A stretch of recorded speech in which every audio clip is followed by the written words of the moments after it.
शौनकादिक 88,000 ऋषियों ने मिलकर व्यास शिष्य श्री सूत जी से प्रश्न किया, हे व्यास शिष्य, किस व्रत से संतुष्ट होकर भगवान शिव उत्तम सुख प्रदान करते हैं? जिस व्रत के अनुष्ठान से भक्तजनों को भोग और मोक्ष की प्राप्ति हो सके, उसका आप विशेष रूप से वर्णन कीजिए। सूत जी ने कहा, महर्षियों, आप सबने जो कुछ पूछा है वही बात किसी समय ब्रह्मा, विष्णु तथा पार्वती जी ने भगवान शिव से पूछी थी।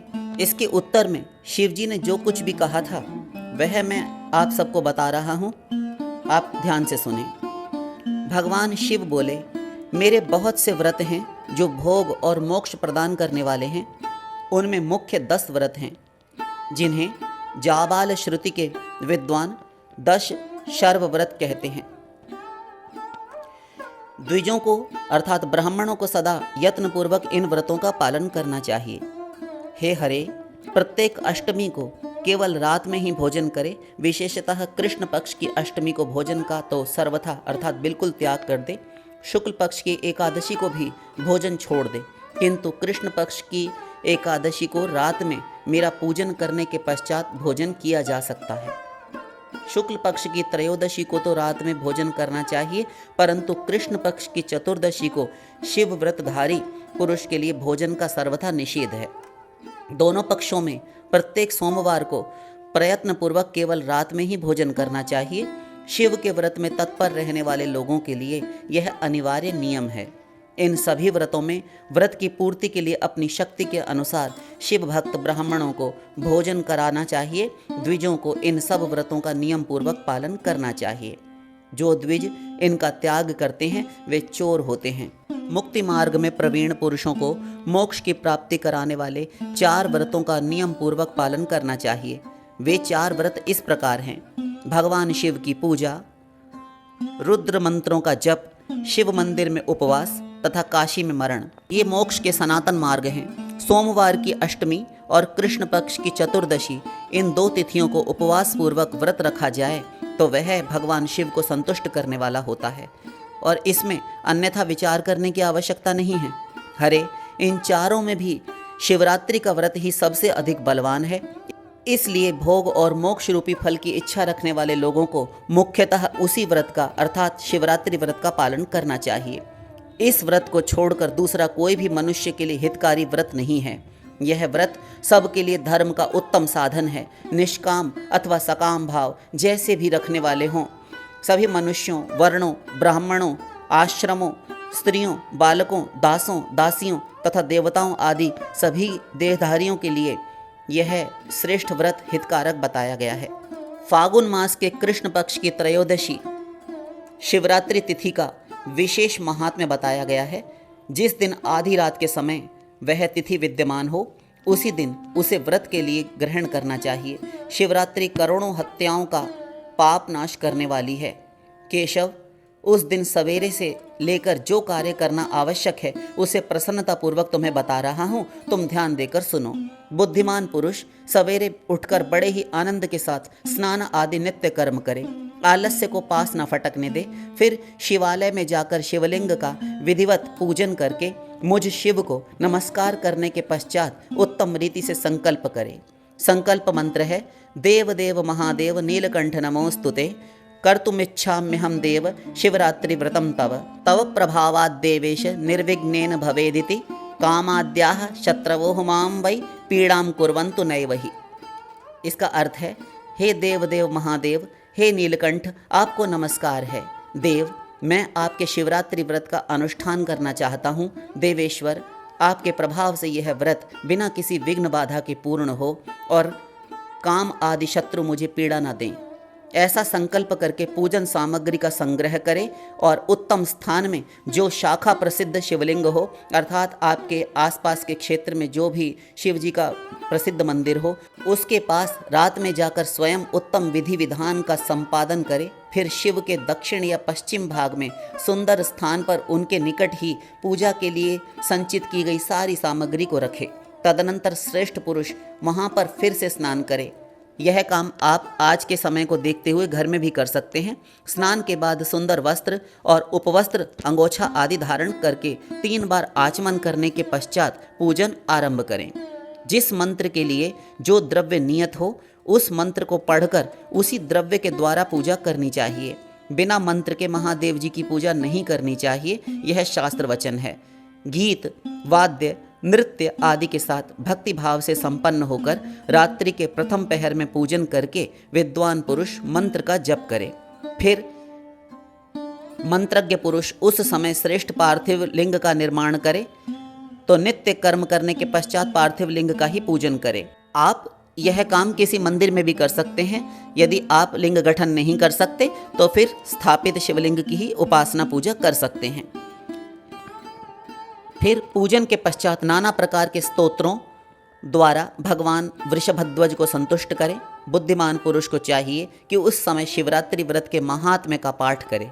श्रेष्ठ भक्त अपने व्रत की पूर्ति के लिए उस महात्म्य को श्रद्धापूर्वक सुने। रात्रि के चारों प्रहरों में 4 पार्थिव लिंगों का निर्माण करके आवाहन से लेकर विसर्जन तक क्रमशः उनकी पूजा करे। यदि न हो सके, यदि स्वयं से शिवलिंग बनाकर 4 शिवलिंग बनाकर उनकी उपासना पृथक पृथक न कर सके तो मंदिर में ही जो शिवलिंग पहले से ही विराजमान है, जिसकी सारा समाज पूजा कर रहा हो, उसी की पूजा आप 4 बार कर सकते हैं। किंतु पूजन 4 बार 4 पहरों में करना आवश्यक है। यह शास्त्र वचन है, स्वयं महादेव कह रहे हैं भगवान विष्णु से। रात्रि के चारों प्रहरों में 4 बार भगवान शिव का पूजन करें और विसर्जन करें। बड़े उत्सव के साथ प्रसन्नतापूर्वक जागरण करें। रात्रि में सोना नहीं चाहिए, एक क्षण के लिए भी आंख न लगने दें। प्रातःकाल फिर से स्नान करके पुनः फिर से शिव जी का पूजन करें और पूजन करने के पश्चात भगवान को प्रणाम करें। हाथ जोड़कर मस्तक झुकाकर बारंबार नमस्कार पूर्वक भगवान शंभु से इस प्रकार प्रार्थना करें। प्रार्थना एवं विसर्जन। नियमो यो महादेव कृतश्चैव त्वदाज्ञया विसृज्यते मया स्वामिन् व्रतं जातामनुत्तमं व्रतेनानेन देवेश यथाशक्ति कृतेन च संतुष्टो भव सर्वाद्य कृपाम कुरु ममोपरि। हे महादेव, आपकी आज्ञा से मैंने जो यह व्रत ग्रहण किया था, इसे बिना किसी विघ्न के आपने पूर्ण करवा दिया। स्वामिन, वह परम उत्तम व्रत पूर्ण हो गया, अतः अब उसका विसर्जन करता हूँ। देवेश्वर शर्व, यथाशक्ति किए गए इस व्रत से आज आप मुझ पर कृपा करके संतुष्ट हों। तत्पश्चात शिवजी को पुष्पांजलि समर्पित करके विधि पूर्वक जो बन पड़े अपने से वह दान करना चाहिए। फिर शिवजी को नमस्कार करके व्रत संबंधी नियम का विसर्जन कर दे। जो व्रत में आपने नियम ग्रहण किए थे उन्हें आप छोड़ सकते हैं।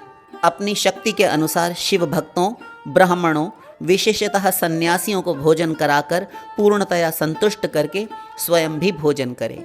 भोजन सात्विक होना चाहिए। हे हरे, शिवरात्रि को प्रत्येक पहर में श्रेष्ठ शिव भक्तों को जिस प्रकार विशेष पूजा करनी चाहिए उसे मैं बतला रहा हूँ, सुनो।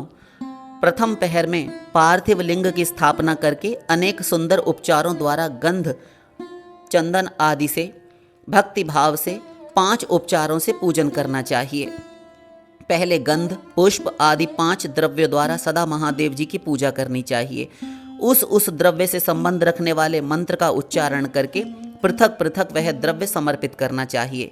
इस प्रकार द्रव्य समर्पण के पश्चात भगवान शिव को जलधारा अर्पित करें। विद्वान पुरुष चढ़े हुए द्रव्यों को जलधारा से ही उतारे, अर्थात आपने गंध अर्थात चंदन यदि चढ़ाया है तो उसे हाथ से ना उतारें, जल अर्पित करें, वह स्वयं उतरकर नीचे आ जाएगा। पुष्प चढ़ाया है तो वह भी जल से ही उतर आएगा, आप स्वयं से ना उतारें। यही शिवलिंग के पूजन में विधान है। इस प्रकार द्रव्य समर्पण के पश्चात भगवान शिव को जलधारा अर्पित करें और 108 मंत्र का जप करके वहां निर्गुण सगुण रूप शिव का पूजन करें। गुरु से प्राप्त हुए मंत्र द्वारा भगवान शिव की पूजा करें, अन्यथा नाम मंत्र द्वारा सदा शिव का पूजन करना चाहिए। विचित्र चंदन, अखंडित चावल अर्थात अक्षत और काले तिलों से परमात्मा शिव की पूजा करनी चाहिए। कमल और कनेर के फूल भी चढ़ाने चाहिए। 8 नाम मंत्रों द्वारा शंकर जी को पुष्प समर्पित करें। वे 8 नाम इस प्रकार हैं: भव, शर्व, रुद्र, पशुपति, उग्र, महान, भीम और ईशान।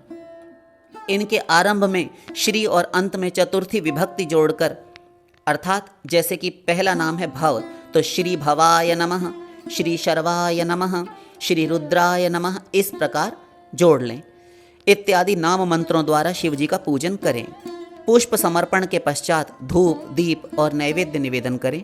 पहले पहर में विद्वान पुरुष नैवेद्य के लिए पकवान बनवा ले, फिर श्रीफल युक्त विशेष अर्घ्य देकर तांबूल समर्पित करें। तदनंतर नमस्कार और ध्यान करके गुरु के दिए हुए मंत्र का जप करें।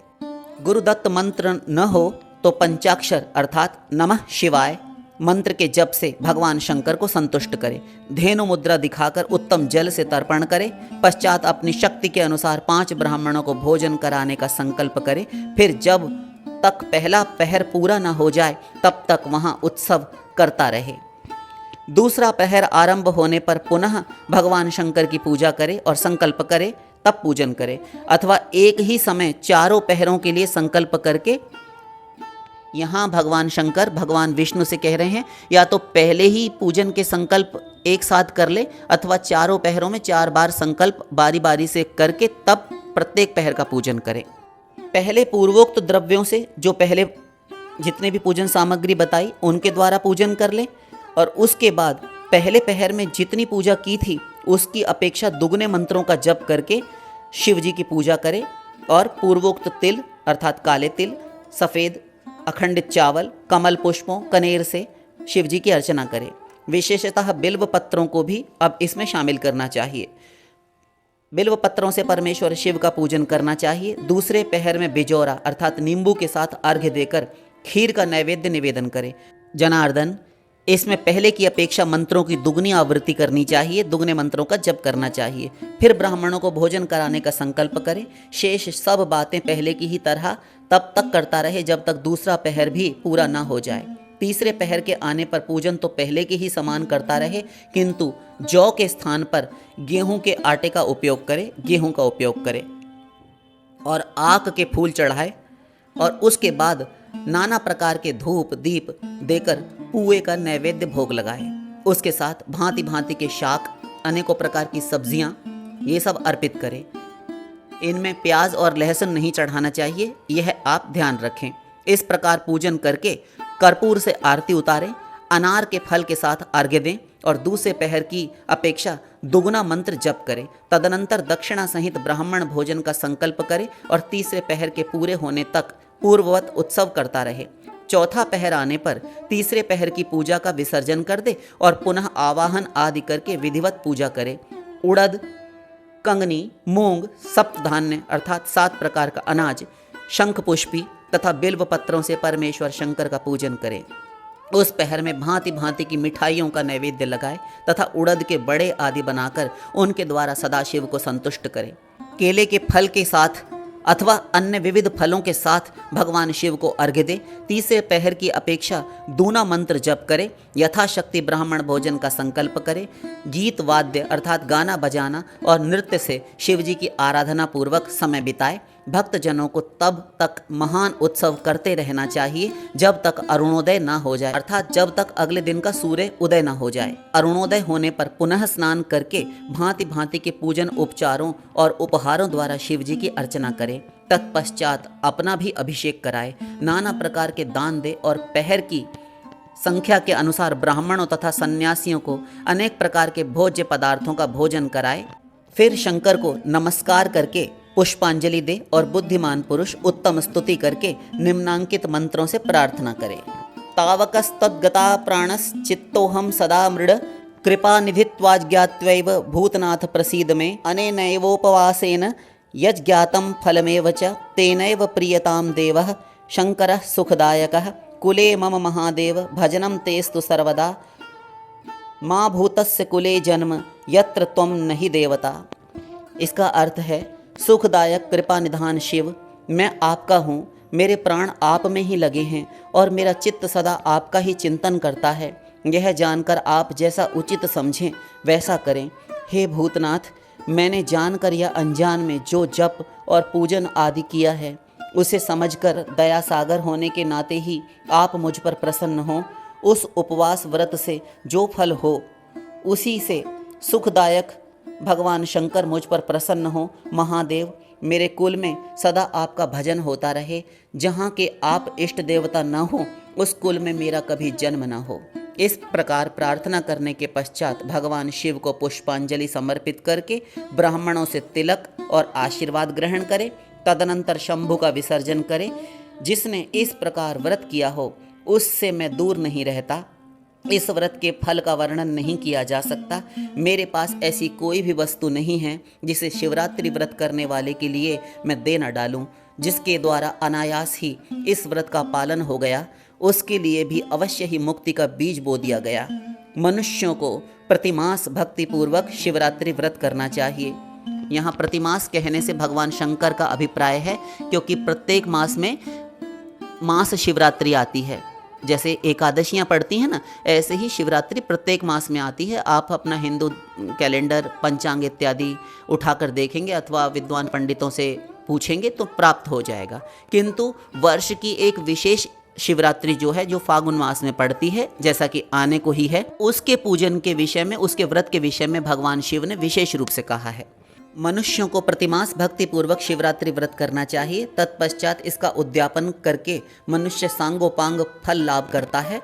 इस व्रत का पालन करने से मैं शिव निश्चय ही उपासक के समस्त दुखों का नाश कर देता हूँ और उसे भोग, मोक्ष आदि संपूर्ण मनोवांछित फल प्रदान करता हूँ। सूत जी कहते हैं, महर्षियों, भगवान शिव का यह अत्यंत हितकारक और अद्भुत वचन सुनकर श्री विष्णु अपने धाम को लौट आए। उसके बाद इस उत्तम व्रत का अपना हित चाहने वाले लोगों में प्रचार हुआ। किसी समय केशव ने नारद जी से भोग और मोक्ष देने वाले इस शिवरात्रि व्रत का वर्णन किया था। शिवरात्रि व्रत के उद्यापन के विषय में जो कहा गया, वह आपको चलते चलते बता देते हैं कि व्रत का उद्यापन प्रत्येक वर्ष आवश्यक नहीं है। यदि आप करते करते छोड़ना चाहते हैं, तब के लिए उद्यापन की विधि कही गई है। तो क्या करें यदि हम शिवरात्रि का उद्यापन करना चाहें?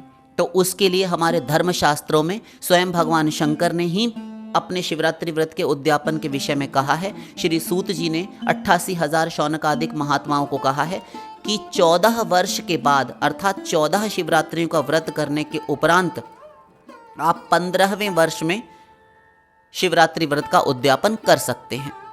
तो 14 वर्ष में करेंगे ना आप। वैसे तो हमारे हिसाब से एकादशी और शिवरात्रि का उद्यापन कभी करना ही नहीं चाहिए, ये सदा करते रहना चाहिए। ये व्रत वर्ष भर में एक बार पड़ता है और एकादशी तो प्राणी मात्र के लिए है।